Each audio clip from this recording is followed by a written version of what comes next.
Hello friends, स्वागत है आप सभी का नारायण जनरल स्टडीज में। आइए करते हैं Edutoria BPSC model practice set number 9। इससे पहले और सभी प्रैक्टिस सेट अच्छे से कवर किया गया है, सबका प्लेलिस्ट बना हुआ है, आप लोग जरूर देखिए। चलिए करते हैं पहला क्वेश्चन। पहला क्वेश्चन क्या है? उत्तर मुगल काल के दौरान किसे किंग मेकर नृप निर्माता के रूप में जाना जाता है? तो किंग मेकर या नृप निर्माता के रूप में जाना जाता है उत्तर मुगल काल के दौरान अब्दुल्ला खान तथा हुसैन अली खान को। सी इसका उत्तर हो जाएगा। अगला देख लेते हैं क्या है। 19वीं शताब्दी में भारत पर अंग्रेजी शासन का एक महत्वपूर्ण आर्थिक परिणाम क्या माना जा सकता है? तो एक महत्वपूर्ण आर्थिक परिणाम माना जा सकता है 19वीं शताब्दी में भारत पर अंग्रेजी शासन का, वह भारतीय कृषि का वाणिज्यीकरण की वजह से। ये हो जाएगा बी इसका उत्तर। अगला देख लेते हैं, इसमें क्या कहता है। सूची 1 सूची 2 को मिलान करना है। सूची 1 में विद्रोह दिया हुआ है, दूसरी तरफ काल दिया हुआ है, मतलब ईयर दिया हुआ है, ईस्वी दिया हुआ है। हमको मिलान करना है कौन सा विद्रोह किस ईस्वी में हुआ है। चलिए देख लेते हैं। सबसे पहले दिया हुआ है कच्छ का विद्रोह। कच्छ का विद्रोह हुआ था 1819 से 1831 के बीच, तो ए का हो जाएगा 3। दूसरा देख लेते हैं क्या है। वेल्लोर का सिपाही विद्रोह। वेल्लोर का सिपाही विद्रोह हुआ था 1806 ईस्वी में, इसका हो जाएगा 2, तो बी का हो जाएगा 2। दूसरा देख लेते हैं बंगाल का सिपाही विद्रोह। बंगाल का सिपाही विद्रोह हुआ था 1764 ईस्वी में। कब हुआ था? 1764 ईस्वी में।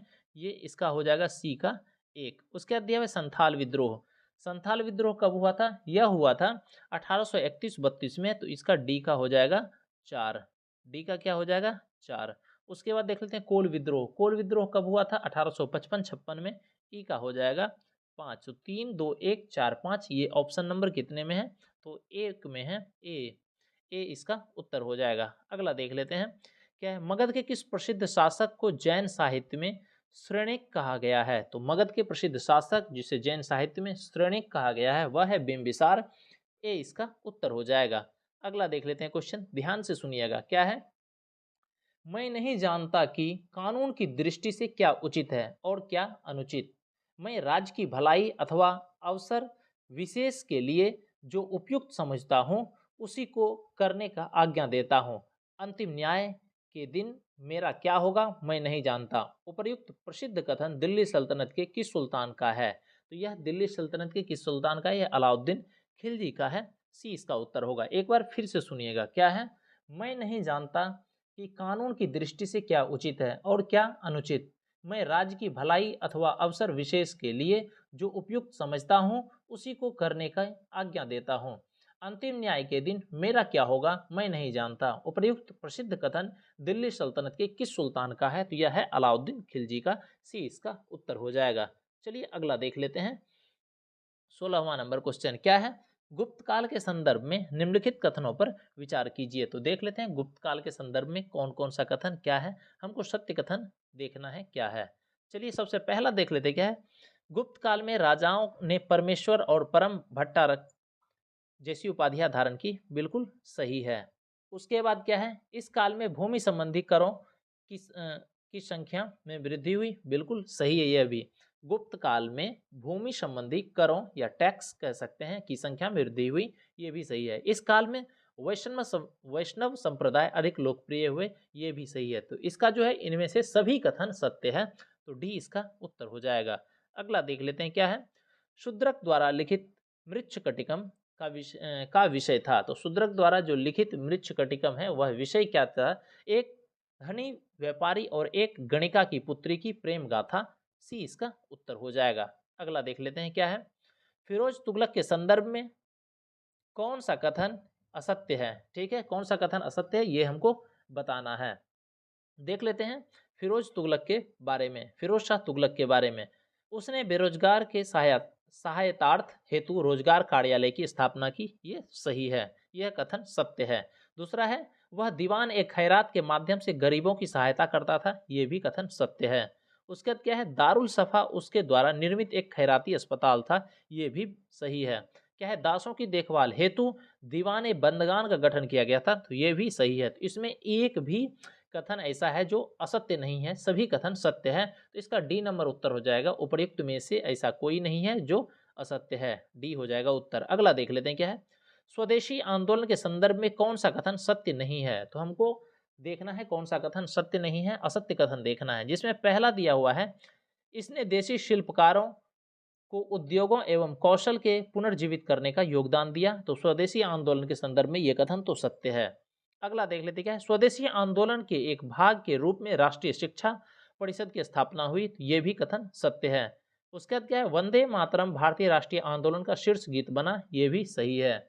उसके बाद यह है, लियाकत हुसैन ने वारिसाल के मुस्लिम किसानों के आंदोलन में उनका नेतृत्व किया, तो ये कथन असत्य है। तो लियाकत हुसैन ने वारिसाल के मुस्लिम किसानों के आंदोलन में का नेतृत्व नहीं किया था। कौन किया था? अश्विनी कुमार दत्त जो है, अश्विनी कुमार दत्त, लियाकत हुसैन नहीं होगा, याद रखिएगा कौन, अश्विनी कुमार दत्त ने वारिसाल के मुस्लिम किसानों के आंदोलन में उनका नेतृत्व किया था। तो जो असत्य कथन है वह डी नंबर है, यही हमारा उत्तर होगा।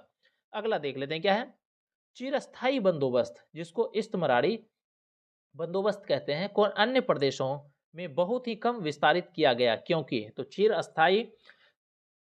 चिरस्थायी बंदोबस्त को अन्य प्रदेशों में बहुत ही कम विस्तारित किया गया, क्योंकि 1810 के पश्चात कृषि मूल्य में वृद्धि हो गई, जिससे फसल का मूल्य बढ़ गया, जबकि चिरस्थायी बंदोबस्त से राज्य के अंश में वृद्धि स्वीकृति नहीं थे। तो ये तो सही है। अगला देख लेते हैं क्या है, रिकॉर्ड के आर्थिक सिद्धांतों का नीति निर्माताओं का प्रभाव पड़ा, ये भी कारण रहा जिससे वह विस्तारित नहीं हुआ अन्य प्रदेश में।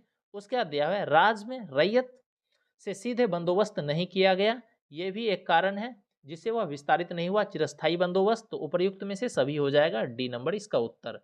चलिए देखते हैं 11वां नंबर क्वेश्चन, निम्नलिखित घटनाओं को काल अनुक्रम में व्यवस्थित कीजिए। तो हमको बताना है काल अनुक्रम में कौन कब आया। ठीक है, सबसे पहले देख लेते हैं क्या दिया हुआ है, नेहरू रिपोर्ट, यह 1928 ईस्वी में आया था। नेहरू रिपोर्ट 1928 ईस्वी। उसके बाद गांधी इरविन समझौता है, यह 5 मार्च 1931 में आया। कब? 5 मार्च 1931 में। उसके बाद दिया है भगत सिंह को फांसी, यहाँ गलत लिखा हुआ है, भरत सिंह लिखा हुआ है। भगत सिंह को फांसी दी गई थी 23 मार्च 1931 को। कब? 23 मार्च 1931 को।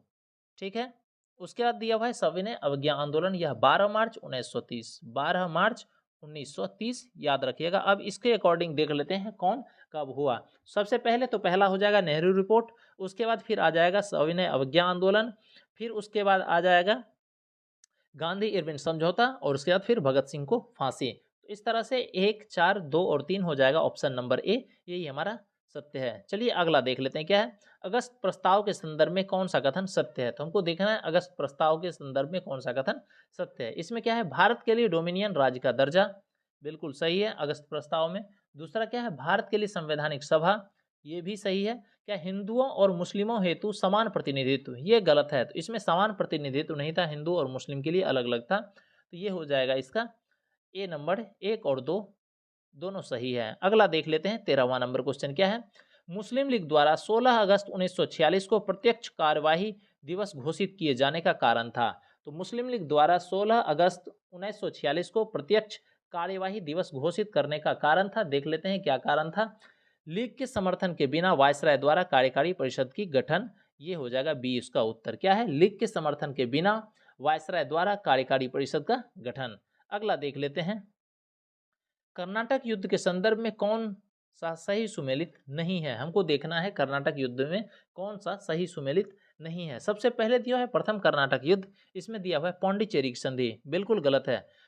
तो पहला जो है यह सही सुमेलित नहीं है। तो प्रथम कर्नाटक युद्ध में जो हुआ था, संधि हुआ था एक्सला चैपल की संधि, तो इसका इसमें दे दिया गया है। द्वितीय कर्नाटक युद्ध दिया हुआ है एक्सला चैपल की संधि, तो ये भी सही सुमेलित नहीं है।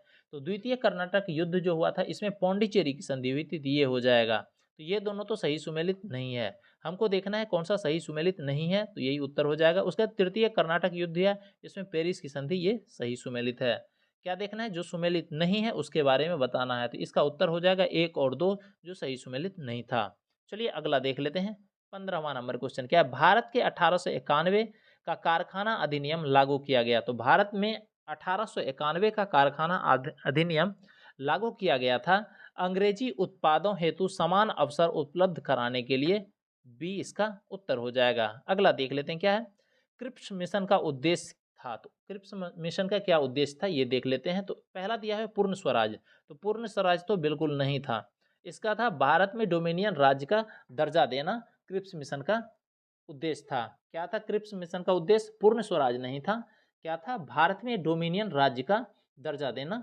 तो ये पहला गलत है। दूसरा क्या है? प्रांतों को संघ से पृथकता का अधिकार, बिल्कुल सही था। उसके बाद गवर्नर जनरल का सर्वोच्चता बनाए रखने का प्रावधान, ये भी सही है। उसका डोमिनियन स्टेटस, ये भी सही है। तो 2, 3 और 4 ये कथन सत्य है, हमको सत्य कथन देखना है। तो ये ऑप्शन नंबर 20 का सही हो जाएगा। चलिए देखते हैं 17वां नंबर क्या है। भारत शासन अधिनियम 1919 निम्नलिखित में से किसे स्पष्ट रूप से परिभाषित करता है? तो भारत शासन अधिनियम 1919 जो स्पष्ट रूप से परिभाषित करता है यह है बी नंबर ऑप्शन है, केंद्रीय एवं प्रांतीय सरकारों की अधिकारिता को स्पष्ट रूप से परिभाषित करता है। ये हो जाएगा इसका बी उत्तर। चलिए अगला देख लेते हैं। 18वां नंबर क्वेश्चन क्या है? 18वां नंबर क्वेश्चन क्या है?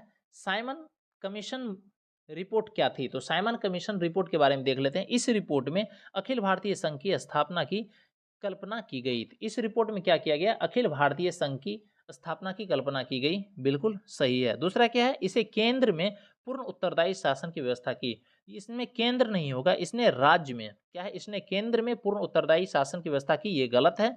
क्या होगा? इसने प्रांत में पूर्ण उत्तरदायी शासन की व्यवस्था की।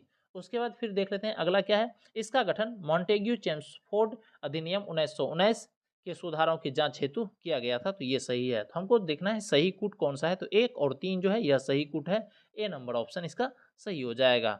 चलिए देखते हैं उसके बाद 19वां नंबर क्वेश्चन क्या है। गांधी जी के खेरा सत्याग्रह का मुख्य कारण था? तो देख लेते हैं गांधी जी के खेरा सत्याग्रह का मुख्य कारण क्या था। तो मुख्य कारण था, यद्यपि राजस्व संहिता में यह प्रावधान था कि सूखे की स्थिति में राजस्व में कटौती की जाए, लेकिन अधिकारी इसका क्रियान्वयन नहीं कर रहे थे। तो ये सही उत्तर हो जाएगा बी नंबर। चलिए अगला देख लेते हैं। 20वां नंबर क्या है। भारत छोड़ो आंदोलन के संबंध में कौन सा कथन सत्य नहीं है? तो हमको देखना है भारत छोड़ो आंदोलन के संबंध में कौन सा कथन सत्य नहीं है। तो सबसे पहले देख लेते हैं क्या है। अगस्त 1942 में इसके संबंध में अखिल भारतीय कांग्रेस समिति की बैठक ग्वालियर टैंक मुंबई में हुई थी, बम्बई में, बिल्कुल सही है। दूसरा क्या है। इसने अहिंसात्मक जन आंदोलन हेतु गांधी को अधिकृत किया। तो ये भी सही है। सी नंबर में क्या देते हैं देखते हैं। यह प्रस्ताव सरदार पटेल द्वारा प्रस्तावित किया गया तथा नेहरू द्वारा इसका समर्थन किया गया, ये गलत है। यह प्रस्ताव जो है, यह प्रस्ताव सरदार पटेल द्वारा प्रस्तावित नहीं किया गया था। यह प्रस्ताव जो है नेहरू के द्वारा प्रस्तावित किया गया तथा सरदार पटेल के द्वारा सरदार पटेल के द्वारा इसे समर्थन दिया गया था या किया गया था। तो सी जो है यह गलत है। तो हमको जो सत्य नहीं है वही देखना था। तो सी हमारा उत्तर हो जाएगा। चलिए अगला देख लेते हैं क्या है। निम्नलिखित में कौन सही सुमेलित है? इसमें देखना है कौन सा सही सुमेलित है। सबसे पहले दिया हुआ है शूद्रक, शूद्रक का दिया हुआ है सौदरानंद। तो ये गलत है। तो शूद्रक जो लिखा था बुक, एक तरफ लेखक है दूसरी तरफ रचनाएं हैं। तो शूद्रक जो बुक लिखा था वह था मृच्छकटिकम। क्या था? मृच्छकटिकम। तो पहला तो है वह सही सुमेलित नहीं है। शूद्रक का याद रखिएगा, मृच्छकटिकम। दूसरा दिया है कालिदास, कालिदास का दिया हुआ है 10 कुमार चरितम। तो ये गलत है, 10 कुमार चरितम नहीं है। अभिज्ञान शकुंतलम कालिदास के लिए याद रखिएगा। क्या चीज? अभिज्ञान शकुंतलम। तो ये भी असत्य है। उसके बाद दिया हुआ वात्सायन, वात्सायन लिखा है कामसूत्र, ये सही सुमेलित है। यही हमारा सी नंबर उत्तर हो जाएगा। उसके बाद दिया हुआ है अश्वघोष। अब अश्वघोष का लिखा हुआ है अभिज्ञान शकुंतलम। तो ये गलत है, ये तो कालिदास का है। तो अश्वघोष को क्या लिखे? सौदरानंद, जो ए नंबर में दिया हुआ था। तो ये भी गलत है। क्या लिखा है? अश्वघोष सौदरानंद। ठीक, जो सही सुमेलित है वह सी नंबर है, वात्सायन कामसूत्र, यही उत्तर हो जाएगा। अगला देख लेते हैं क्या है। किस मध्यकालीन साम्राज्य ने आर्थिक तथा सांस्कृतिक क्षेत्र में उत्तर और दक्षिण के बीच सेतु का काम किया? तो जो मध्यकालीन साम्राज्य है आर्थिक तथा सांस्कृतिक क्षेत्र में उत्तर तथा दक्षिण के बीच सेतु का काम किया, वह है राष्ट्रकूट वंश। ये हो जाएगा राष्ट्रकूट साम्राज्य का ही ए नंबर इसका उत्तर हो जाएगा। अगला देख लेते हैं। सूची 1 सूची 2 को सुमेलित करना है। एक तरफ मुगल शासक दिया हुआ है, दूसरी तरफ संबंधित मकबरा दिया हुआ है। मतलब कौन सा मुगल शासक का मकबरा कहाँ है ये देखना है। सबसे पहले दिया हुआ है हुमायूं, हुमायूं का दिल्ली में है तो ए का हो जाएगा 4। दूसरा दिया हुआ है शेरशाह, शेरशाह का सासाराम बिहार में है तो ये बी का हो जाएगा 2। उसके बाद दिया हुआ है जहांगीर, जहांगीर का कहाँ पर है? लाहौर में है, इसका हो जाएगा 1। उसके बाद अकबर दिया है, अकबर का है सिकंदरा में, इसका हो जाएगा 3। 4 2 1 3, यह ऑप्शन नंबर ए में है, यही हमारा सही उत्तर होगा। चलिए उसके बाद देख लेते हैं अगला क्वेश्चन 24वां नंबर। 24वां नंबर क्वेश्चन में भी हमको सुमेलित करना है। सबसे पहले देख लेते हैं सूची एक में राजवंश दिया हुआ है, दूसरी तरफ वास्तुकला दिया हुआ है। तो देखते हैं कौन सा राजवंश का क्या वास्तुकला है, उसको हमको सुमेलित करना है। तो सबसे पहले दिया हुआ है चालुक्य। चालुक्य का जो वास्तुकला है वह क्या है, अ, पट्टकल, पट्टकल मंदिर, इसका हो जाएगा ए का 2। उसके बाद दिया है होयसल। होयसल का जो है यह केशव मंदिर सोमनाथपुर का है, यह होयसल का है, तो बी का हो जाएगा 3। उसके बाद दिया है पांड्या। पांड्या का कहाँ पर है, इसका है चिदम्बरम मंदिर का पूर्वी गोपुरम, तो ये हो जाएगा 4 सी का। उसके बाद दिया हुआ है पूर्वी गंग, पूर्वी गंग का सूर्य मंदिर कोणार्क, ये 1 हो जाएगा, डी का 1। इस तरह से 2 3 4 1 ऑप्शन नंबर ए हो जाएगा हमारा सही सुमेलित। ठीक है, अगला देख लेते हैं। अगला 25वां नंबर देख लेते हैं, क्या है, मंदिर निर्माण की शैलियों के संदर्भ में कौन सा कथन सत्य नहीं है। हमको देखना है कौन सा कथन सत्य नहीं है मंदिर निर्माण शैलियों के संदर्भ में। तो सबसे पहला देख लेते हैं, ए में जो दिया है क्या है, नागर शैली का विस्तार हिमालय से लेकर विंध्य क्षेत्र तक है, तो बिल्कुल सही है ये। दूसरा है द्रविड़ शैली का विस्तार कृष्णा नदी से लेकर दक्षिण भारतीय क्षेत्रों तक है, ये भी सही है। तीसरा देख लेते हैं, क्या है, पंचायतन का संबंध मंदिर निर्माण संरचना शैली से है, ये भी सही है। उसके बाद दिया हुआ है डी नंबर में, गुजरात व उड़ीसा का अधिकांश मंदिर का निर्माण द्रविड़ शैलियों से हुआ है, ये गलत है। गुजरात व उड़ीसा का जो अधिकांश मंदिर है उसका द्रविड़ शैली से नहीं नागर शैलियों से निर्माण हुआ है, तो इस ये जो है डी नंबर ऑप्शन वह गलत है, तो यही हमारा उत्तर हो जाएगा। ठीक है, तो डी इसका उत्तर हो जाएगा, जो कथन सत्य नहीं है। चलिए अगला देख लेते हैं।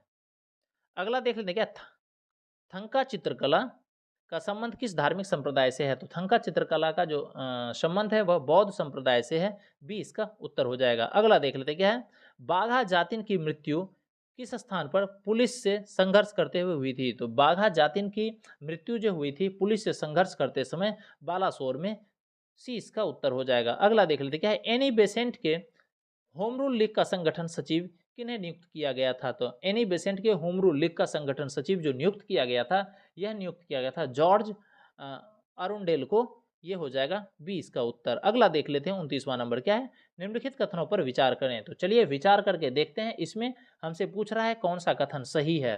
तो देख लेते हैं, सबसे पहले क्या है, तिलक एवं एनी बेसेंट के प्रयासों से कांग्रेस के लखनऊ अधिवेशन 1916 में नरम दल एवं गरम दल के राष्ट्रवादियों के मध्य समझौता होने में काफ़ी मदद मिली, तो बिल्कुल सही है।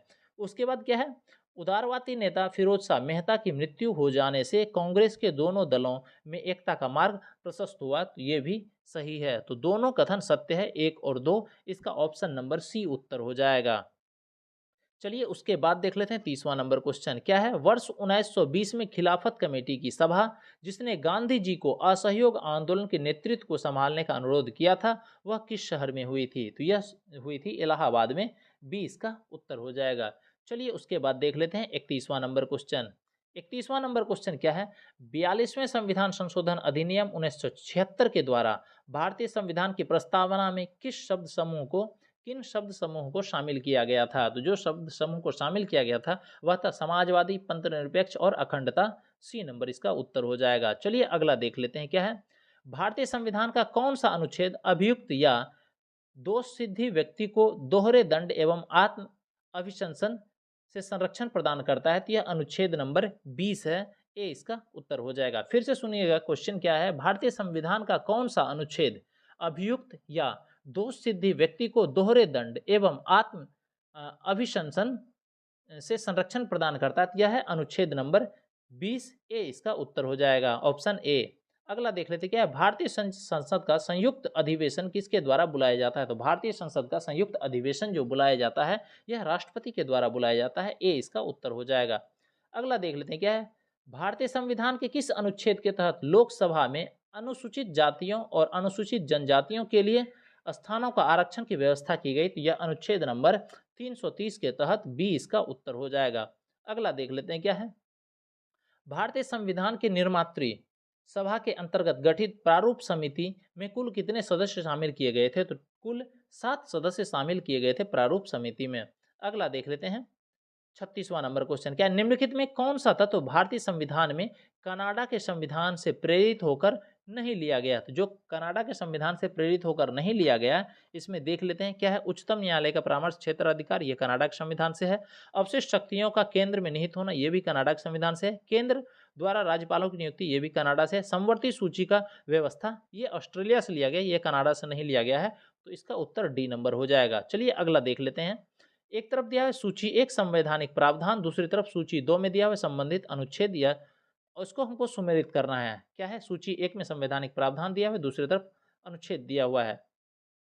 तो सबसे पहले सूची 1 में देख लेते हैं क्या है, अल्पसंख्यकों का भाषा का संरक्षण। तो अल्पसंख्यकों की भाषा का संरक्षण जो है अनुच्छेद 29 में है। कितने नंबर अनुच्छेद में है? 29 में है। तो ये कितने नंबर में है? ए का 4 हो जाएगा, यह 4 में है। ठीक है। उसके बाद देख लेते हैं धार्मिक मामलों के प्रबंधन का स्वतंत्रता। तो धार्मिक मामले के प्रबंधन का स्वतंत्रता अनुच्छेद 26 में दिया हुआ है, तो बी का हो जाएगा 3। उसके बाद शिक्षा का मूल अधिकार। तो शिक्षा का मूल अधिकार जो है अनुच्छेद 21 ए में दिया हुआ है, तो सी का हो जाएगा 2। उसके बाद दिया है उपाधियों का अंत, यह अनुच्छेद 18 में दिया हुआ है, तो इसका हो जाएगा डी का 1। 4 3 2 1, यह ऑप्शन कितने नंबर में है? यह सी नंबर में है, यही हमारा उत्तर हो जाएगा। चलिए उसके बाद देख लेते हैं हम लोग 38वां नंबर क्वेश्चन। क्वेश्चन ध्यान से सुनिएगा क्या है, भारतीय संविधान निर्मात्री सभा के अंतर्गत गठित तदर्थ झंडा समिति के अध्यक्ष कौन थे? तो भारतीय संविधान निर्मात्री सभा के अंतर्गत गठित तदर्थ झंडा समिति के अध्यक्ष कौन थे? तो झंडा समिति के अध्यक्ष थे डॉक्टर राजेंद्र प्रसाद। ए इसका उत्तर हो जाएगा। अगला देख लेते हैं क्या है, यदि किसी राज्य के विधानसभा का कोई अध्यक्ष अपना त्यागपत्र देना चाहता है तो वह किसे अपना त्यागपत्र प्रेषित करेगा?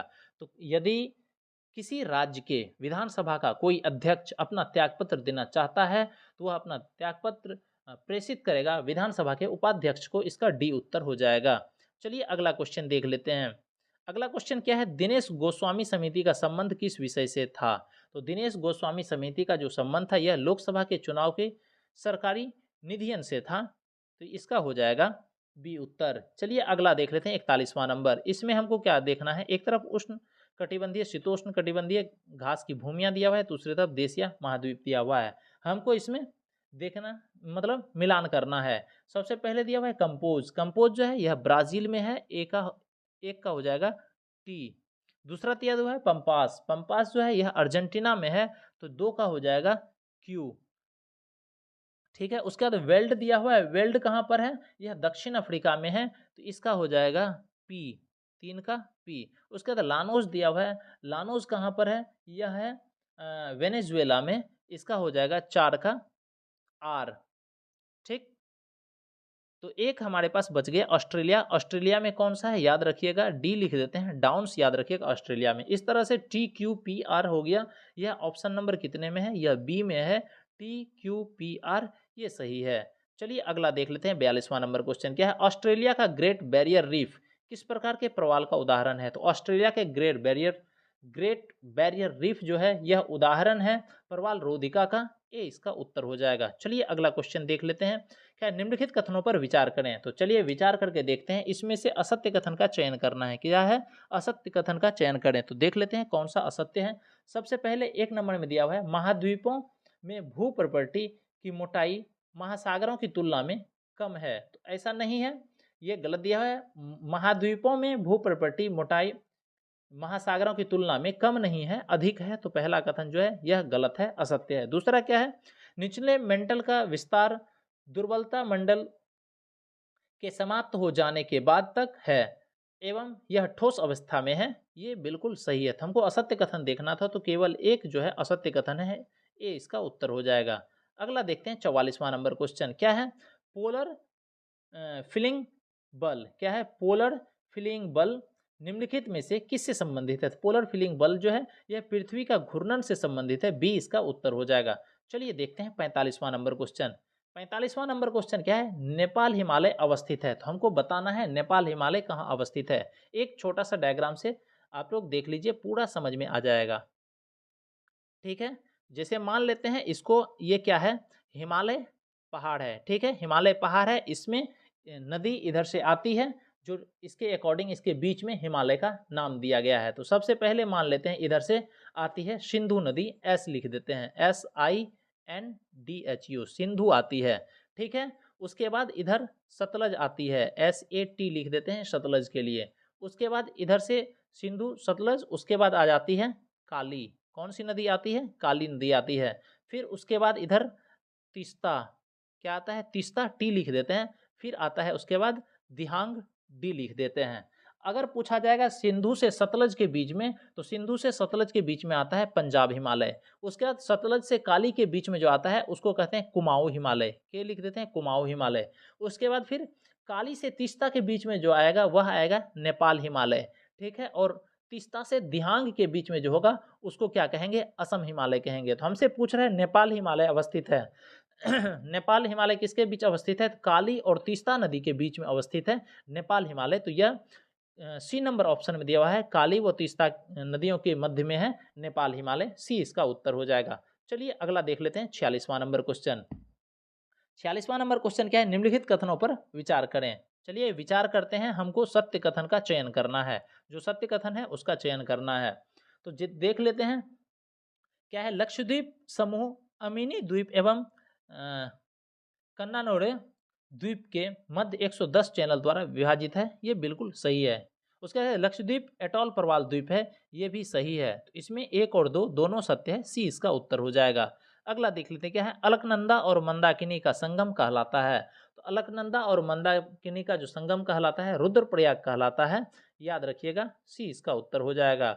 अगला देख लेते हैं। एक तरफ झील दिया हुआ है और दूसरी तरफ नदी दिया हुआ है, और झील और नदी इसमें देखना है उपयुक्त में से कौन सा युग्म सही सुमेलित है। हमको बताना है जो कितने युग या कौन सा युग्म सही सुमेलित है।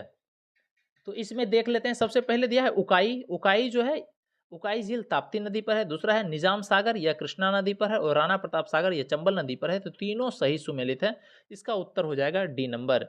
अगला देख लेते हैं क्या निम्नलिखित प्रकार के गुण किस कृषि के हैं। यहाँ कुछ गुण लिखा हुआ है, कुछ स्टेटमेंट दिया हुआ है, हमको बताना है यह किस प्रकार की कृषि से रिलेटेड है। सबसे पहले दिया यह एक प्रकार की वाणिज्यिक खेती है, ठीक है। उसका दिया हुआ है इस प्रकार की खेती में लंबे चौड़े क्षेत्र में एकल फसल बोई जाती है, चलिए ये भी सही है।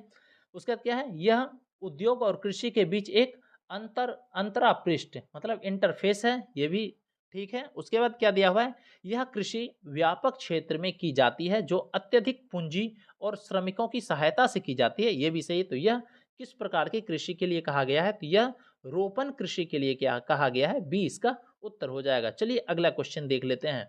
अगला क्या है, निम्नलिखित में कौन सर्वोत्तम प्रकार का लौह अयस्क है। जो सर्वोत्तम प्रकार का लौह अयस्क है वह है मैग्नेटाइट, ए इसका उत्तर हो जाएगा। चलिए उसके बाद देखते हैं 51वां नंबर क्वेश्चन क्या है। निम्नलिखित कथनों पर विचार करें। विचार करते हैं, इसमें कहता है सत्य कथन का चयन करना है। तो सत्य कथन देख लेते हैं क्या है। गोंडवाना कोयले जो धातु शोधन कोयला है के प्रमुख संसाधन मेघालय, असम, अरुणाचल प्रदेश और नागालैंड में पाया जाता है, बिल्कुल गलत है। जो गोंडवाना कोयला है वह इस क्षेत्र में मेघालय, असम, अरुणाचल प्रदेश या नागालैंड क्षेत्र में नहीं पाया जाता है। यह पश्चिम बंगाल मतलब वेस्ट बंगाल और उसके बाद झारखंड इस क्षेत्र में पाया जाता है, ये याद रखिएगा। यहाँ मेघालय, असम, अरुणाचल प्रदेश, नागालैंड नहीं होगा। पहला कथन गलत है। दूसरा क्या है, टर्शियरी कोयला जो लगभग 55 लाख वर्ष पुराने हैं वह मुख्यतः दामोदर घाटी, झड़िया, रानीगंज, बोकारो में स्थित है, तो ये गलत दिया हुआ है। दामोदर घाटी में तो ये गोंडवाना कोयला पाया जाता है, ठीक है। तो ये टर्शियरी कोयला जो पाया जाता है यह पाया जाता है कहाँ पर, मेघालय में, असम में, अरुणाचल प्रदेश में, नागालैंड में। जो ए नंबर ऑप्शन में दिया है वही सब सही होगा। तो दोनों कथन असत्य है, दोनों गलत लिखा हुआ है। तो इसका जो उत्तर हो जाएगा, हमको कह रहा था सत्य कथन, तो एक भी सत्य नहीं होगा, डी नंबर इसका उत्तर हो जाएगा, ना तो एक और ना ही दो। चलिए उसके बाद देखते हैं 52वां नंबर क्वेश्चन। 52वां नंबर क्वेश्चन में देखते हैं क्या दिया हुआ है। स्वेज नहर के संबंध में क्या है, स्वेज नहर के संबंध में निम्नलिखित कथनों पर विचार करें। तो देखते हैं निम्नलिखित कथन स्वेज नहर के अकॉर्डिंग क्या दिया हुआ है।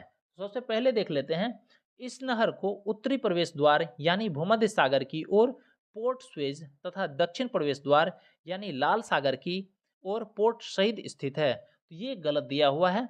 इसमें देख लेते हैं सही क्या होगा। क्या है, इस नहर के उत्तरी प्रवेश द्वार पर यानी भूमध्य सागर की ओर पोर्ट स्वेज यहाँ नहीं होगा, यहाँ होगा सईद स्वेज, सईद स्वेज तथा दक्षिण प्रवेश द्वार यानी लाल सागर के ओर यहाँ हो जाएगा यहाँ हो जाएगा क्या चीज़, स्वेज, कौन सा पोर्ट, स्वेज हो जाएगा, यहाँ सईद नहीं होगा, यहाँ स्वेज हो जाएगा। मतलब दोनों जगह उल्टा कर दिया है, जहाँ पर स्वेज दिया हुआ है वहाँ सईद करना है और यहाँ सईद की जगह स्वेज करना है।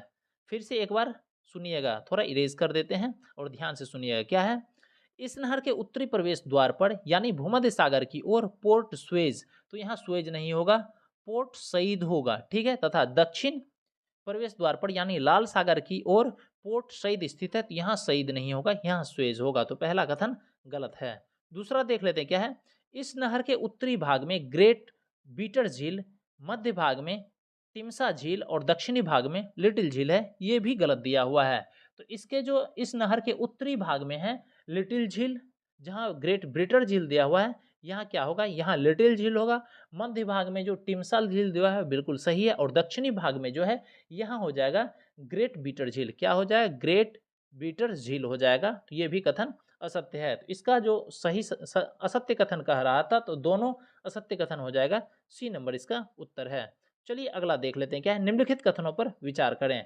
तो देखते हैं निम्नलिखित कथन क्या क्या दिया हुआ है। इसमें हमको देखना उपर्युक्त कथन में से सत्य कथन का चयन करना है। सबसे पहले दिया हुआ है कांगो या जायरे नदी मकर रेखा को 2 बार काटती है, बिल्कुल गलत दिया हुआ है।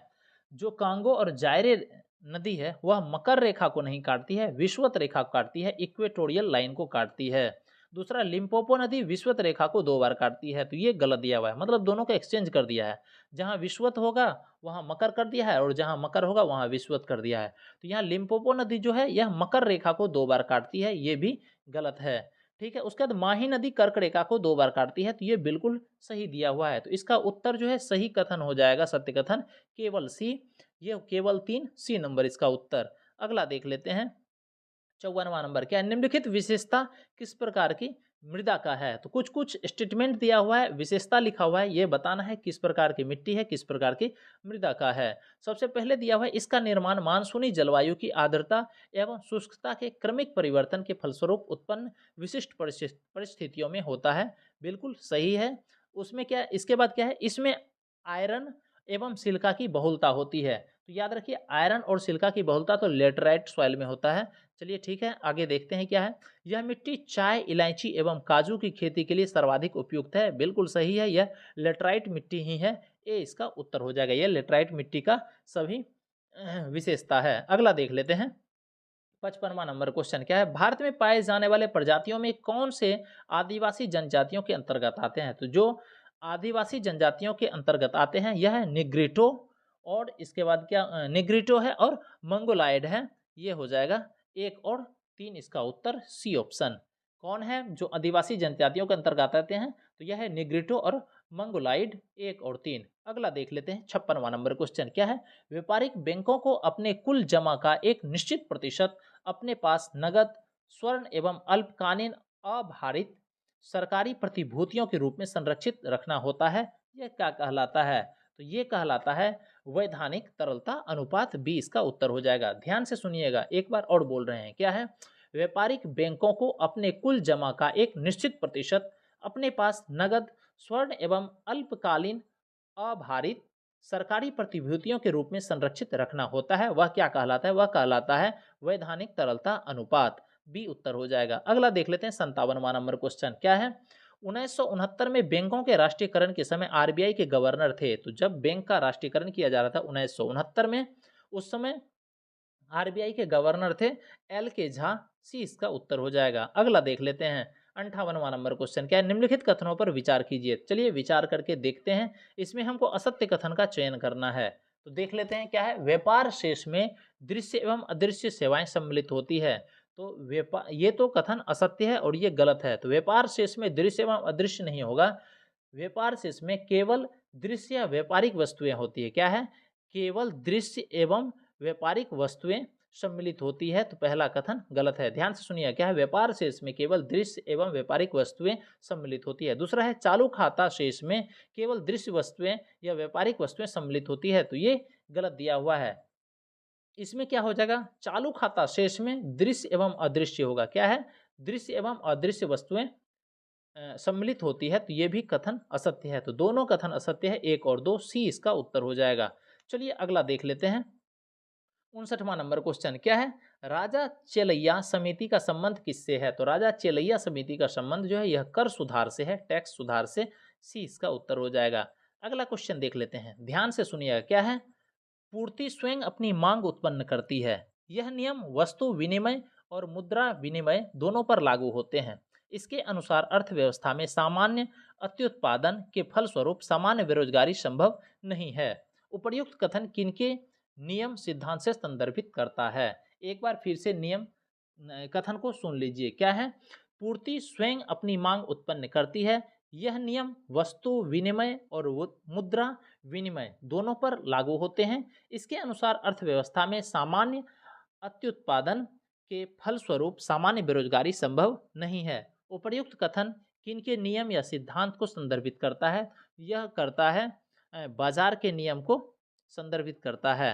इसका बी उत्तर हो जाएगा। अगला देख लेते हैं। क्या है, डॉक्टर वाई के अलग समिति। क्या है, डॉक्टर वाई के अलग समिति, लकड़ावाला समिति, सुरेश तेंदुलकर समिति, सी रंगराजन समिति का संबंध किससे है? तो यह गरीबी को मापने से है इसका संबंध। ए इसका उत्तर हो जाएगा। अगला देख लेते हैं 62वां नंबर क्वेश्चन। कहते हैं निम्नलिखित कथनों पर विचार कीजिए। इसमें देखना है सत्य कथन कौन है, सत्य कथन का हमको चयन करना है। सबसे पहले दिया है खरीफ फसलों की बुआई के समय अधिक तापमान और कम आर्द्रता की आवश्यकता होती है, तो ये गलत दिया हुआ है। खरीफ फसलों की बुआई के समय अधिक तापमान और ज़्यादा आर्द्रता चाहिए, मतलब अधिक आर्द्रता चाहिए। क्या चाहिए? अधिक आर्द्रता की आवश्यकता होती है, तो पहला कथन जो है यह गलत है। दूसरा क्या है, रबी की फसलों का उत्पादन में पश्चिम विक्षोभ से होने वाली वर्षा सहायक होती है, तो ये बिल्कुल सही है। हमको सत्य कथन देखना था, तो केवल 2 जो है वह सत्य कथन है। बी उत्तर हो जाएगा। अगला देख लेते क्या है, सेरीकल्चर का संबंध किससे है? तो सेरीकल्चर का संबंध है रेशम कीट पालन से। बी इसका उत्तर हो जाएगा। अगला देख लेते हैं। क्या है, फिलिप्स वक्र किसके मध्य संबंध दर्शाती है? तो फिलिप्स वक्र कैसा होता है? ये है इस तरह से।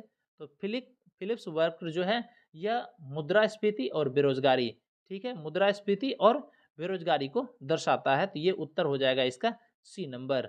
अगला देख लेते हैं। क्या तरलता की दृष्टि से मुद्रा का क्रम क्या है? तो तरलता की दृष्टि से मुद्रा का जो क्रम है यह बी नंबर में दिया हुआ है, M1 M2 M3 M4 इस तरह से। अगला देख लेते हैं। क्या क्या होता जब रक्त में पीएच कम हो जाता? मतलब तब क्या होता जब रक्त में पीएच कम हो जाता? जब पीएच कम हो जाता तो ऑक्सीजन के साथ हीमोग्लोबिन की अम्लता कम हो जाती। ये बी इसका उत्तर हो जाएगा। अगला देखते हैं 67वां नंबर क्वेश्चन। क्या है, मनुष्य में श्वसन के दौरान गैसीय विनिमय होता है? तो कहाँ पर गैसीय विनिमय होता है? यह फेफड़ा के एल्वेओली में होता है। ये इसका उत्तर हो जाएगा। चलिए उसके बाद देख लेते हैं 68वां नंबर क्वेश्चन। 68वां नंबर क्वेश्चन क्या है, सीमेंट उद्योग के लिए आवश्यक महत्वपूर्ण कच्चा माल कौन सा है? तो सीमेंट उद्योग के लिए आवश्यक महत्वपूर्ण कच्चा माल जो है वह है चूना पत्थर और मिट्टी।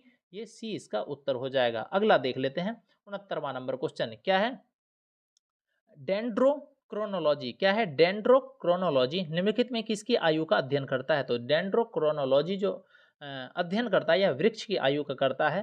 ये इसका उत्तर हो जाएगा। अगला देखते हैं 70वां नंबर। क्या निम्नलिखित में कौन पौधे को संरचनात्मक सहायता प्रदान करता है? तो पौधे को संरचनात्मक सहायता प्रदान करता है, यह करता है लिग्निन जो है, लिग्निन ये करता है। फिर से सुनिए। क्या है, निम्नलिखित में से कौन पौधे को संरचनात्मक सहायता प्रदान करता है? यह करता है लिग्निन। इसका बी उत्तर हो जाएगा। अगला देख लेते हैं। कपड़ों और बर्तनों की सफाई के लिए प्रयुक्त डिटर्जेंट में होता है। तो जो कपड़ा और बर्तन का सफाई होता है उसमें प्रयुक्त डिटर्जेंट में होता है, तो क्या होता है डिटर्जेंट में?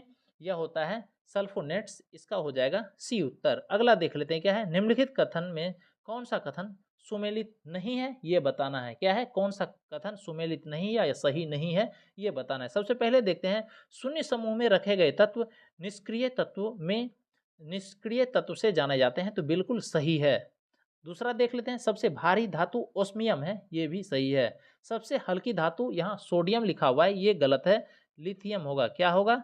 लिथियम होगा सबसे हल्की धातु। तो ये हो जाएगा सी नंबर इसका उत्तर, जो सही सुमेलित नहीं है, मतलब सही नहीं है। चलिए अगला देख लेते हैं 73वां नंबर। क्या निम्नलिखित में कौन सी धातु अन्य धातुओं के साथ एक संलय बनाती है? जो अन्य धातुओं के साथ एक संलय बनाती है वह है पारा ए इसका उत्तर हो जाएगा। अगला देख लेते हैं 74वां नंबर क्वेश्चन क्या है।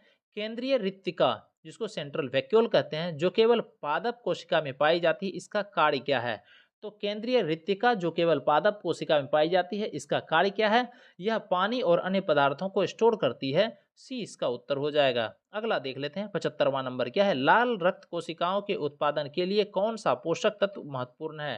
तो लाल रक्त कोशिकाओं के उत्पादन के लिए जो पोषक तत्व महत्वपूर्ण है वह है आयरन। ए इसका उत्तर हो जाएगा। अगला देख लेते हैं क्या निम्नलिखित में कौन सा पौधे के लिए आवश्यक प्राथमिक माइक्रोन्यूट्रिएंट नहीं है। तो जो पौधों के लिए आवश्यक प्राथमिक माइक्रोन्यूट्रिएंट नहीं है वह कौन सा है।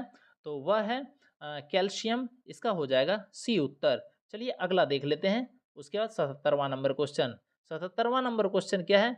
निम्नलिखित में कौन सा रोग बैक्टीरिया के कारण होता है। जो बैक्टीरिया के कारण होता है वह है क्षय रोग। इसका उत्तर हो जाएगा ए नंबर। चलिए देखते हैं 78वां number question.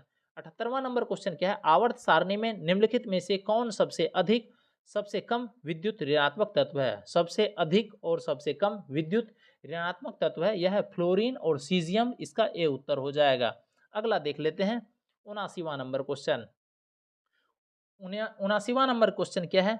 Globulin, albumin, gluten और कोलेजन में से कौन सा प्रोटीन अंडे में प्रचुर मात्रा में होता है। फिर से सुनिए क्या है। ग्लोब्यूलिन, एल्ब्यूमिन, ग्लूटीन और कोलेजन में से कौन सा प्रोटीन अंडे में प्रचुर मात्रा में होता है। तो यह एल्ब्यूमिन होता है प्रचुर मात्रा में। सी उत्तर हो जाएगा। चलिए अगला देखते हैं 80वां नंबर क्वेश्चन क्या है। निम्नलिखित में से किस प्रकार की ऊर्जा को यांत्रिक ऊर्जा, ध्वनि ऊर्जा, ऊष्मा ऊर्जा और प्रकाश ऊर्जा में आसानी से परिवर्तित किया जा सकता है। तो आसानी से परिवर्तित किया जा सकता है यांत्रिक ऊर्जा, ध्वनि ऊर्जा, ऊष्मा ऊर्जा और प्रकाश ऊर्जा में, यह है विद्युत ऊर्जा। सी उत्तर हो जाएगा। अगला देख लेते हैं क्या है। विटामिन क्या होते हैं। विटामिन क्या होते हैं। तो विटामिन होते हैं एक कार्बनिक यौगिक। ए इसका उत्तर हो जाएगा। अगला देख लेते हैं क्या है। ऋणात्मक होलों मतलब रिक्तियों के कारण किस प्रकार के अर्धचालकों में इलेक्ट्रॉनों की संवहन होता है। फिर से सुनिए क्या है। ऋणात्मक होलों के कारण किस प्रकार के अर्धचालकों में इलेक्ट्रॉनों का संवहन होता है। तो एन प्रकार के अर्धचालकों में इलेक्ट्रॉनों का संवहन होता है। बी उत्तर हो जाएगा। अगला देख लेते हैं 83वां नंबर क्वेश्चन क्या है। यदि मानव रुधिर की लाल रुधिर कोशिकाओं मतलब आरबीसी को पृथक किया जाता है, उन्हें सामान्य लवण के घोल में तनुकृत किया जाता है, तो आरबीसी का क्या होगा। फिर से सुनिए क्वेश्चन क्या है। यदि मानव रुधिर लाल रुधिर कोशिकाओं, मानव रुधिर की लाल रुधिर कोशिकाओं मतलब मानव रुधिर की आरबीसी को पृथक किया जाता है, अलग किया जाता है और उन्हें सामान्य लवण से घोल मतलब रुधिर की परासारी विलयन में घोल दिया जाता है, तो तनुकृत किया जाता है या घोल दिया जाता है, तो आरबीसी का क्या होगा। तो आरबीसी सिकुड़ जाएगी। सी इसका उत्तर हो जाएगा। अगला देख लेते हैं 84वां नंबर क्वेश्चन क्या है। निम्नलिखित में से कौन से जोड़े सही सुमेलित है। तो हमको देखना है कौन सा जोड़ा जो है इसमें सही सुमेलित है। सबसे पहले दिया हुआ एनोरेक्सिया। तो एनोरेक्सिया जो है यह एनोरेक्सिया जो है ईटिंग डिसऑर्डर को कहते हैं। ईटिंग डिसऑर्डर को कहते हैं एनोरेक्सिया। किसको। ईटिंग डिसऑर्डर को, मतलब खाने का जो विकार होता है उसे कहते हैं एनोरेक्सिया। तो इसमें गलत दिया हुआ है। ये जो होगा सोमनिया जो होता है, इनसोमनिया ये नींद संबंधी विकार है और एनोरेक्सिया जो यह खाने संबंधी विकार है। तो ये दोनों सही सुमेलित नहीं है, एक दूसरे का अलग अलग लिख दिया है। उसके दिया है डिस्पेनिया। डिस्पेनिया सांस में तकलीफ, बिल्कुल सही है। उसके दिया है एनोस्मिया। एनोस्मिया गंध की आंशिक या पूर्ण हानि, ये सही है। तो इसमें कहता है दिए गए प्रयोग में सही उत्तर हमको चुनना है जो सही सुमेलित है। इसमें 3 और 4 जो है वह सही सुमेलित है, ये हो जाएगा। बाकी एनोरेक्सिया जो होता है वह खाने का विकार होता है और इनसोम्निया जो होता है यह होता है नींद संबंधी विकार। अगला देख लेते हैं 85वां नंबर क्वेश्चन क्या है। कायिक कोशिका न्यूक्लिय अंतरण प्रौद्योगिकी का अनुप्रयोग करता है। क्या है। कायिक कोशिका न्यूक्लिय अंतरण प्रौद्योगिकी का अनुप्रयोग करता है जंतुओं के जननीय क्लोनिंग से। सी इसका उत्तर हो जाएगा। चलिए उसके बाद देखते हैं 86वां नंबर क्वेश्चन। 86वां नंबर क्वेश्चन क्या दिया हुआ है ये देखते हैं।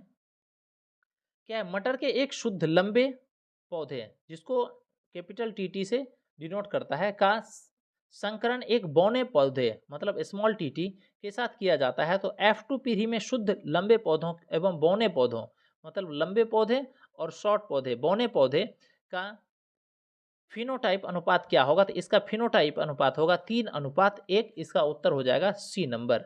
अगला देख लेते हैं 87वां नंबर क्वेश्चन क्या है? प्राथमिक इंद्रधनुष बनने में प्रकाश के कितने पूर्ण आंतरिक परावर्तन होते हैं? तो प्राथमिक इंद्रधनुष बनने में प्रकाश के जो पूर्ण आंतरिक परावर्तन होते हैं यह एक आंतरिक परावर्तन होते हैं। बी इसका उत्तर हो जाएगा। अगला देखते हैं क्या है? एक समान वृत्तीय गति में त्वरण की दिशा किस ओर होती है? तो एक समान वृत्तीय गति में त्वरण की दिशा जो होती है वह होती है वेग की दिशा के लंबवत। इसका हो जाएगा डी उत्तर। अगला देख लेते हैं 89वां नंबर क्या है? संघ पोड़ी फेरा के संदर्भ में निम्नलिखित कथनों पर विचार कीजिए। तो देख लेते हैं संघ पोड़ी फेरा के संदर्भ में क्या क्या कथन दिया हुआ है। हमको इसमें से असत्य कथन देखना है। जो असत्य कथन होगा वही हमारा उत्तर होगा। तो सबसे पहले देख लेते हैं, यह स्थानबद्ध छिद्रयुक्त एवं पूर्णतया समुद्री जीव है। ये बिल्कुल सही है। इसमें उत्तकों का अभाव होता है। ये भी बिल्कुल सही है। उसके बाद क्या है? यह द्विकोर की एवं असममित होती है। तो ये भी सही है। तो इसमें सभी कथन सत्य है। तो इसमें हमको ऑप्शन में ऐसा कुछ नहीं दिया हुआ है, हमको ये ध्यान रखना है सभी कथन सत्य है। चलिए देखते हैं 90वां नंबर क्वेश्चन क्या है? जंतु कोशिका तथा पादप कोशिका में अंतर निम्नलिखित में किस आधार पर होता है? तो जंतु कोशिका और पादप कोशिका एनिमल सेल और प्लांट सेल में जो डिफ्रेंशिएट होता है तो किस आधार पर होता है या अंतर किस आधार पर होता है यह देख लेते हैं। ठीक है, तो जो आधार होगा सब केंद्रक की स्थिति, उसके बाद फिर रसधानी का आकार, ठीक है, रसधानी की संख्या, उसके बाद फिर हो जाएगा माइटोकॉन्ड्रिया की संख्या, उसके बाद हो जाएगा तारककाय और लवक। ये सब जो होता है अंतर बताता है। इस सब के आधार पर अंतर होता है जंतु कोशिका और पादप कोशिका में। ठीक है, तो इसका उत्तर हो जाएगा सी नंबर।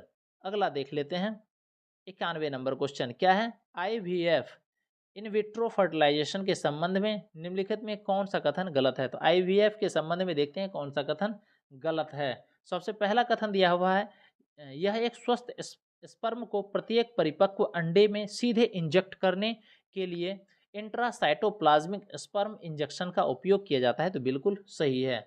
दूसरा दिया हुआ है, मां के गर्भाशय से अंडे निकालने के लिए कैथेटर का उपयोग किया जाता है। यह गलत दिया हुआ है। मां के गर्भाशय से अंडे निकालने के लिए कैथेटर का उपयोग नहीं किया जाता है, शोषण विधि का उपयोग किया जाता है। गलत है। कैथेटर का उपयोग किया जाता है मां के गर्भ में विकसित भ्रूण को स्थापित करने के लिए कैथेटर का उपयोग किया जाता है। तो बी गलत है। उसके बाद दिया हुआ है सी नंबर में, हमको गलत कथन देखना था तो ये गलत कथन है, यही हमारा बी नंबर उत्तर हो जाएगा। बाकी सी नंबर देख लेते हैं कि कनुप्रिया अग्रवाल भारत की पहली टेस्ट ट्यूब बेबी है। बिल्कुल सही है। तो इसका उत्तर हो जाएगा बी नंबर, जो कथन असत्य दिया हुआ है। अगला देख लेते हैं उसके बाद 92 नंबर क्वेश्चन। 92 नंबर क्वेश्चन क्या है? हाल ही में समाचार पत्रों में डीप फेक चर्चा में था, इसका संबंधित तथ्यों पर विचार करें। तो डीप फेक क्या है, इसमें इसका संबंधित तथ्य देख लेते हैं। तो थोड़ा तथ्य बड़ा बड़ा है, ध्यान से सुनिएगा। ठीक है, क्या है? डीप फेक में चर्चा में रहा था, इससे संबंधित तथ्य देख लेते हैं। सबसे पहले दिया हुआ है, डीप फेक तकनीक एक कंप्यूटर डीप लर्निंग और कृत्रिम बुद्धिमत्ता का उपयोग करके वीडियो, छवियों और ऑडियो में हेरफेर कर वीडियो अथवा इमेज के माध्यम से गलत सूचनाओं का प्रचार प्रसार किया जाता है। ये बिल्कुल सही है, डीप फेक। अगला देख लेते क्या है? आईटी अधिनियम 2000 की धारा 66E के अंतर्गत इस बात की जिक्र किया गया है कि किसी व्यक्ति की इमेज के अनाधिकृत अनाधिकृत उपयोग, गोपनीयता या उल्लंघन करने वाले अपराधों के लिए किसी व्यक्ति को अधिकतम 3 वर्ष तक की कैद या 2 लाख तक की जुर्माने का प्रावधान है। ये भी सही है। तो उपर्युक्त में से कौन सा कथन गलत है? तो एक भी कथन गलत नहीं है, इसका सी उत्तर हो जाएगा। चलिए अगला क्वेश्चन देखते हैं 93 नंबर क्या है? क्वांटम कंप्यूटिंग के संबंध में निम्नलिखित कथनों पर विचार कीजिए। तो क्वांटम कंप्यूटिंग के संबंध में देख लेते हैं कौन सा कथन क्या है। तो इसमें हमको सत्य कथन का चयन करना है। सबसे पहले दिया हुआ है, इसमें बाइनरी बिट्स का उपयोग किया जाता है। इसमें बाइनरी बिट्स का उपयोग नहीं किया जाता है, इसमें क्यूबिट का उपयोग किया जाता है। किसका? क्यूबिट का उपयोग किया जाता है। तो पहला कथन गलत है। उसके बाद क्या है? क्लासिकल कंप्यूटरों में क्वांटम कंप्यूटरों की तुलना में त्रुटि दर कम है। बिल्कुल सही है। तो हमारा सत्य कथन जो है केवल 2 है, ये बी नंबर हो जाएगा उत्तर। अगला देखते हैं 94 नंबर। हमको सही सुमेलित देखना है। क्या है? सही सुमेलित कीजिए, सुमेलित करके देख लेते हैं। सबसे पहले दिया हुआ है कार्य। कार्य जो है बल एवं विस्थापन का गुणनफल है, बिल्कुल सही है, तो ए का हो जाएगा 2। दूसरा दिया हुआ है गतिज ऊर्जा। गतिज ऊर्जा है वस्तु में गति के कारण संचित ऊर्जा गतिज ऊर्जा कहलाता है, तो बी का हो जाएगा 3। उसके बाद स्थितिज ऊर्जा दिया हुआ है। स्थितिज ऊर्जा होता है विन्यास में परिवर्तन के कारण प्राप्त ऊर्जा, क्या कहलाता है? स्थितिज ऊर्जा कहलाता है, तो सी का 1 हो जाएगा। शक्ति दिया हुआ है, तो ऊर्जा का रूपांतरण दर है शक्ति, ये हो जाएगा, सॉरी इसका सी का हो जाएगा 4 और डी का हो जाएगा 1। ठीक है, शक्ति क्या है? ऊर्जा का रूपांतरण दर है शक्ति। इस तरह से 2, 3, 4, 1 यह देख लेते हैं, ऑप्शन नंबर सी में दिया हुआ है, यही हमारा उत्तर हो जाएगा। अगला देखते हैं 95 नंबर क्वेश्चन, क्या है? क्लोर क्षार प्रक्रिया से निर्मित उत्पाद है, तो क्लोर क्षार प्रक्रिया से निर्मित उत्पाद है सोडियम हाइड्रोक्साइड, बी इसका उत्तर हो जाएगा। अगला देख लेते हैं, क्या है? कौन सा जैन ग्रंथ वैशाली के लिच्छवियों का विवरण देता है? जो वैशाली के लिच्छवियों का विवरण देता है, यह है भगवती सूत्र, ए इसका उत्तर हो जाएगा। अगला देख लेते हैं 97 नंबर क्वेश्चन, क्या है? भागलपुर जिले के अंतिचक में खुदाई से प्राप्त एक विशाल बौद्ध मठ की पहचान निम्नलिखित में किससे की गई है? तो इसमें जो बौद्ध मठ की पहचान की गई विक्रमशिला महाविहार से की गई है, यह बी इसका उत्तर हो जाएगा। अगला देख लेते हैं 98 नंबर क्वेश्चन, क्या बिहार में पाए गए अशोक के शिलालेख किस लिपि में लिखे गए थे? तो जो लिपि में लिखे गए थे अशोक के शिलालेख जो बिहार में पाए गए हैं, वह खरोष्ठी लिपि से, ए इसका उत्तर हो जाएगा। अगला देख लेते हैं 99 नंबर, क्या है? कोपेन के जलवायु वर्गीकरण के अनुसार उत्तर बिहार की जलवायु में किसके द्वारा दर्शाया जाता है? तो यह CWG के द्वारा दर्शाया जाता है, ए इसका उत्तर हो जाएगा। चलिए देखते हैं 101 नंबर क्वेश्चन। 101 नंबर क्वेश्चन क्या कहता है?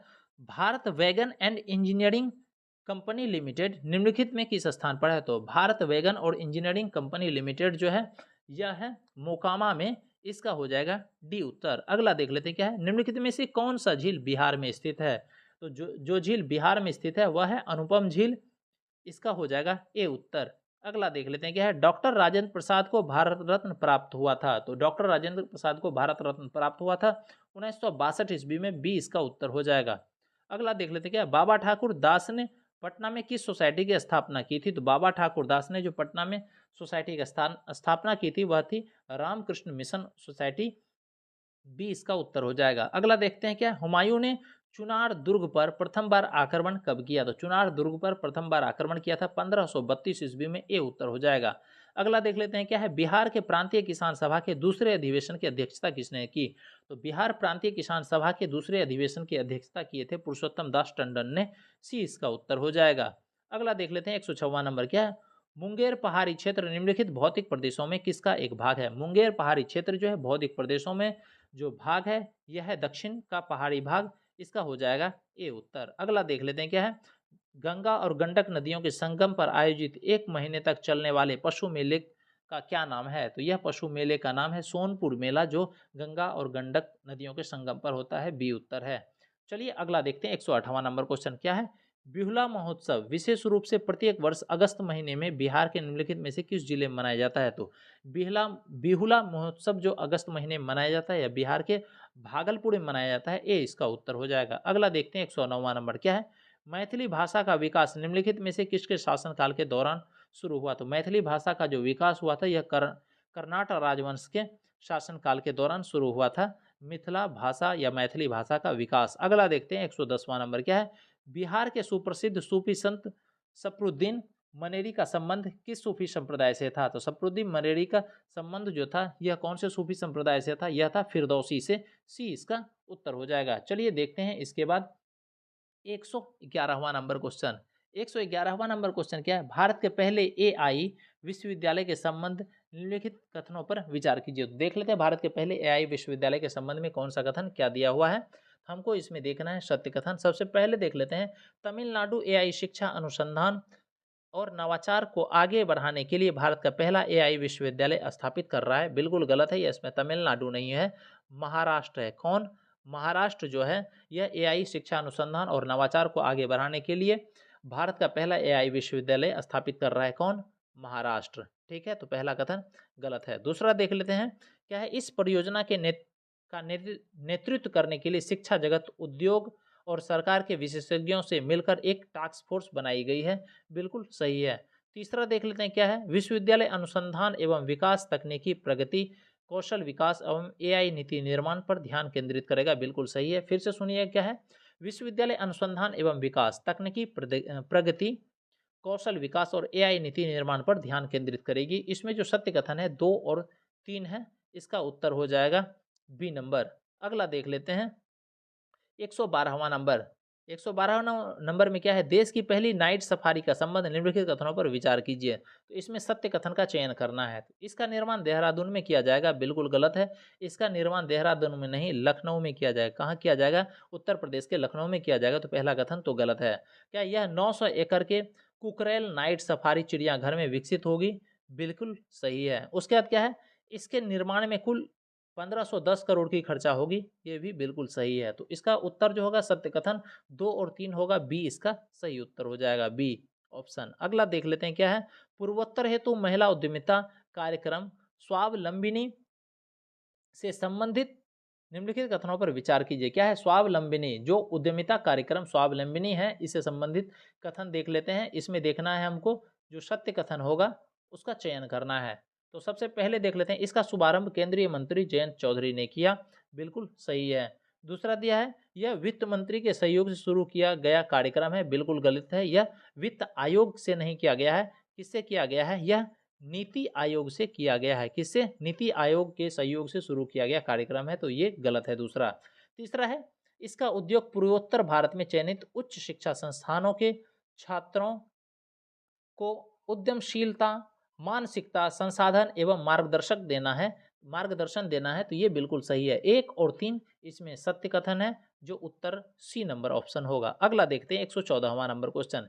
क्या किस भारतीय अमेरिकी बिजनेस लीडर के संगीतकार ने 67वें ग्रैमी अवार्ड्स में त्रिवेणी एल्बम हेतु ग्रैमी पुरस्कार जीता है। जो ग्रैमी पुरस्कार जीता है यह चंद्रिका टंडन है, ये इसका उत्तर हो जाएगा। अगला देख लेते हैं, संयुक्त राज्य अमेरिका की राष्ट्रीय खुफिया निदेशक के रूप में किसे नियुक्त किया गया। तो राष्ट्रीय खुफिया निदेशक के रूप में किया गया है यूएसए का जो है, तो ये तुलसी गवार्ड को किया गया है, इसका बी उत्तर हो जाएगा। अगला देख लेते हैं 116वां नंबर। क्या है, किस देश ने गहरे समुद्र में अंतरिक्ष स्टेशन का निर्माण मंजूरी दी है। तो गहरे समुद्र में अंतरिक्ष स्टेशन के निर्माण की मंजूरी दी है, यह है चीन, इसका हो जाएगा डी नंबर उत्तर।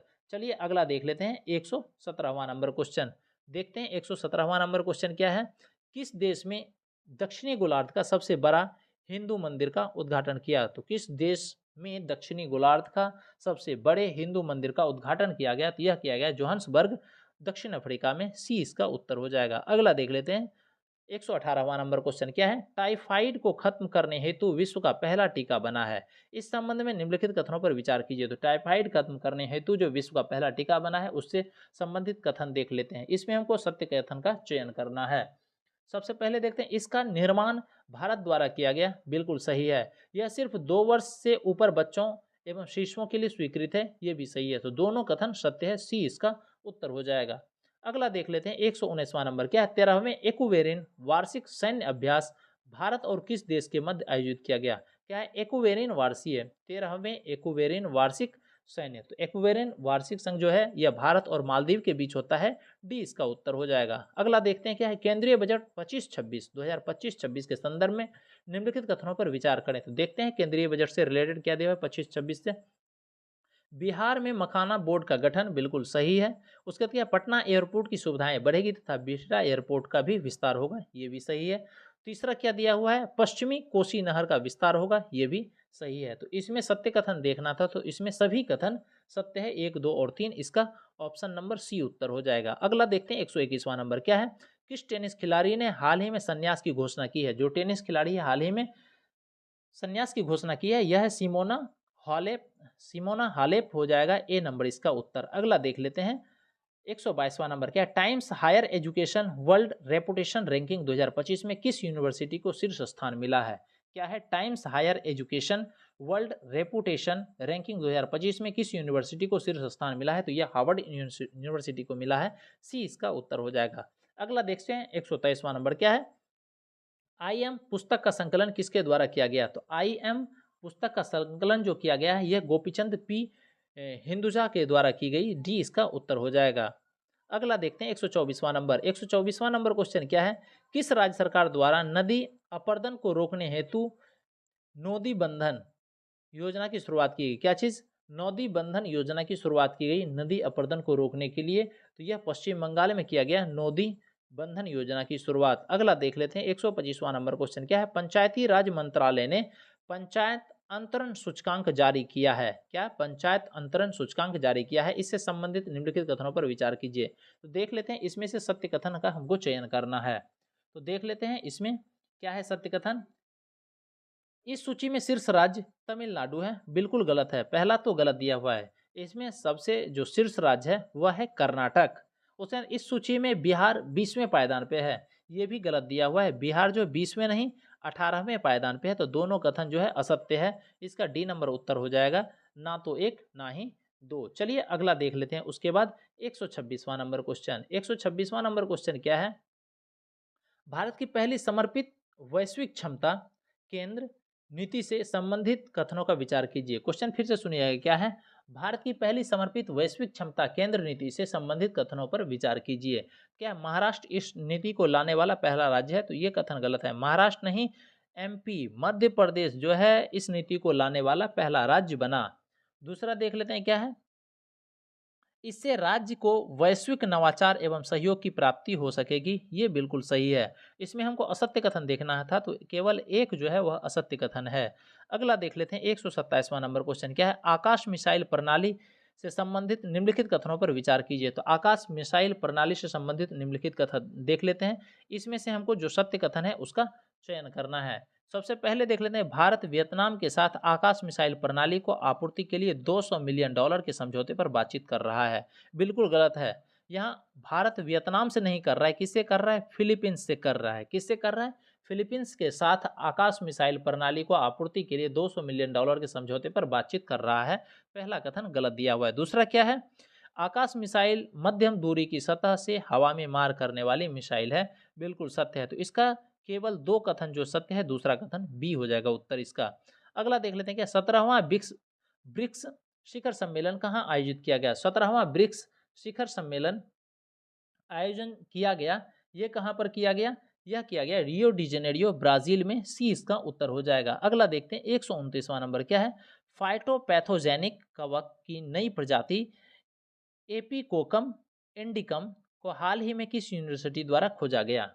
फिर से सुनिए, क्या है? फाइटोपैथोजेनिक कवक की नई प्रजाति एपिकोकम इंडिकम को हाल ही में किस यूनिवर्सिटी द्वारा खोजा गया? तो यह बनारस हिंदू यूनिवर्सिटी BHU के द्वारा खोजा गया। डी उत्तर हो जाएगा। अगला देखते हैं 130वां नंबर क्या है? आर्थिक सर्वेक्षण 2024-25 के अनुसार भारत में कृषि क्षेत्र में 2016-17 से 2022-23 तक सालाना औसतन कितने प्रतिशत की वृद्धि हुई? तो यह वृद्धि हुई 5% की सालाना। बी उत्तर हो जाएगा। अगला देख लेते हैं क्या है? हरे खेत हरे खेत स्वस्थ खेत अभियान किस राज्य सरकार द्वारा शुरू की गई? तो हरे खेत या फिर स्वस्थ खेत अभियान जो शुरू किया गया है, यह कौन सा राज्य सरकार के द्वारा किया गया? यह किया गया हरियाणा राज्य सरकार द्वारा। क्या है? हरे खेत स्वस्थ खेत का अभियान। अगला देख लेते हैं 132वां नंबर क्या है? BBC Indian sports women of the year 2024 का पुरस्कार किसने जीता? तो BBC Indian sports women of the year 2024 का पुरस्कार। फिर से सुनिए, क्या है? BBC Indian sports women of the year 2024 का पुरस्कार किसने जीता? तो यह जीता है मनु भाकर। इसका हो जाएगा बी नंबर उत्तर। अगला देख लेते क्या है? महिला एवं बाल विकास मंत्रालय ने किस राज्य में 35 ग्राम पंचायतों में पोषण 2.0 के तहत कुपोषण की चुनौतियों के समाधान हेतु सुपोषित पंचायत अभियान शुरू किया? तो सुपोषित पंचायत अभियान शुरू करने वाला राज्य है यह बिहार। सी इसका उत्तर हो जाएगा। चलिए अगला क्वेश्चन देख लेते हैं 134वां नंबर क्वेश्चन क्या है? सेपक टकरा विश्व कप 2025 का आयोजन कहाँ किया गया? तो सेपक टकरा विश्व कप 2025 का आयोजन किया गया पटना बिहार में। इसका डी उत्तर हो जाएगा। अगला देख लेते हैं क्या है? किस राज्य ने सम्मान पूर्वक मरने के अधिकार को मंजूरी दी? सम्मान पूर्वक मरने के अधिकार को मंजूरी दी है, यह है कर्नाटक। अगला देख लेते हैं 136वां नंबर क्वेश्चन क्या है? केंद्रीय बजट 2025-26 में प्रस्तावित पड़ोसी प्रथम नीति के तहत पड़ोसी देशों को दी गई आर्थिक मदद का विचार कीजिए। फिर से सुनिए क्वेश्चन क्या है। केंद्रीय बजट 2025-26 में प्रस्तावित पड़ोसी प्रथम नीति के तहत पड़ोसी देशों को दी गई आर्थिक मदद का विचार कीजिए। तो यह मालदीव को 120 करोड़ दिया गया। ये इसमें जो है इसमें देख लेते हैं, ये असत्य है। उसके बाद बांग्लादेश को 600 करोड़ दिया गया, ये भी इसमें असत्य कथन है। तो हमको असत्य कथन चुनना था, तो इसका हो जाएगा 3 और 4। बाकी नेपाल को 700 करोड़ और भूटान को 2150 करोड़, बिल्कुल सही है। ये डी इसका उत्तर हो जाएगा। अगला देख लेते हैं 137वां नंबर क्या है। केंद्रीय बजट 2025-26 में प्रस्तावित नए आयकर स्लैब पर विचार कीजिए। तो देख लेते हैं नए आयकर स्लैब 2025-26 में क्या रहा। इसमें हमको सत्य कथन का चयन करना है। तो देख लेते हैं आयकर स्लैब में 12 लाख तक 0%, बिल्कुल सही है। दूसरा क्या है, 12 से 16 लाख तक 15%, ये भी सही है।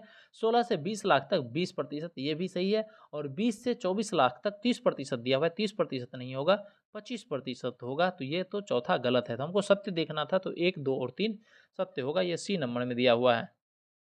चलिए देखते हैं 138वां नंबर क्या है। नीति आयोग द्वारा जारी एक्सपोर्ट इंडेक्स में बिहार की अखिल भारतीय रैंकिंग क्या है। तो नीति आयोग के द्वारा एक्सपोर्ट इंडेक्स में बिहार की अखिल भारतीय रैंकिंग क्या है। तो 22वीं रैंकिंग है, यह 22वें रैंक पे है। बी इसका उत्तर हो जाएगा। अगला देखते हैं 139वां नंबर क्या है। निम्नलिखित कथनों पर विचार कीजिए। तो देखते हैं निम्नलिखित कथन क्या है। इसमें हमको देखना है, सही विकल्प का चूज करना है। क्या है, बाल फिल्म महोत्सव 2024 का आयोजन पहली बार राजगीर में किया गया, बिल्कुल गलत है। यह राजगीर में नहीं, कहाँ किया गया था, लखीसराय में किया गया था। तो पहला गलत है। बाल फिल्म महोत्सव 2024 का आयोजन पहली बार लखीसराय में किया जा रहा है, ये हो जाएगा 1 में। दूसरा है, इस महोत्सव की थीम निपुण भारत और बेटी बचाओ बेटी पढ़ाओ है, बिल्कुल सही है। ठीक है, तो इसका जो सही विकल्प है वो केवल 2 सही कथन है, बी इसका उत्तर हो जाएगा। अगला देखते हैं क्वेश्चन क्या है। भारत का पहला बायो मैन्युफैक्चरिंग इंस्टीट्यूट कहाँ स्थापित किया जाएगा। तो भारत का पहला बायो मैन्युफैक्चरिंग इंस्टीट्यूट स्थापित किया जाएगा मोहाली में, बी इसका उत्तर हो जाएगा। आज के लिए इतना ही। इस तरह के और सभी प्रैक्टिस सेट के लिए चैनल को सब्सक्राइब कीजिए। धन्यवाद।